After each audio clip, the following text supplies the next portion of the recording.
ಬಂಧಿತನಿಂದ 40 gram ತೂಕದ ಚಿನ್ನದ ಮಾಂಗಲ್ಯ ಸರ ವಶಪಡಿಸಿಕೊಂಡ ಚಿನ್ನದ ಮೌಲ್ಯ ಸುಮಾರು 6,22,600 ರೂಪಾಯಿ. ಕಾರ್ಯಾಚರಣೆ ನಡೆಸಿದ ಹೆಬ್ಬಗೋಡಿ ಪೊಲೀಸರು.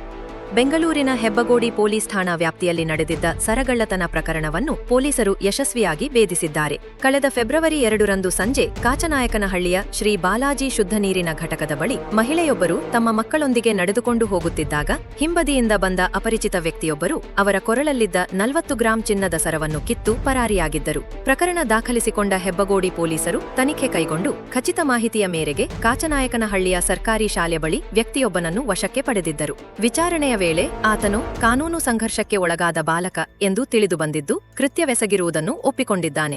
ಬಂಧಿತನಿಂದ 6,22,600 ರೂಪಾಯಿ ಮೌಲ್ಯದ ಚಿನ್ನದ ಸರವನ್ನು ವಶಪಡಿಸಿಕೊಳ್ಳಲಾಗಿದ್ದು ಬಾಲಕನನ್ನು ಮಾನ್ಯ ಬಾಲ ನ್ಯಾಯಾಲಯಕ್ಕೆ ಹಾಜರುಪಡಿಸಲಾಗಿದೆ. ಡಿಸಿಪಿ ನಾರಾಯಣ ಎಂ ಮತ್ತು ಎಸಿಪಿ ಕೆಎಂ ಸತೀಶ್ ಅವರ ಮಾರ್ಗದರ್ಶನದಲ್ಲಿ ಇನ್ಸ್ಪೆಕ್ಟರ್ ಸೋಮಶೇಖರ್ ಜಿ ಮತ್ತು ತಂಡ ಈ ಯಶಸ್ವಿ ಕಾರ್ಯಾಚರಣೆ ನಡೆಸಿದೆ.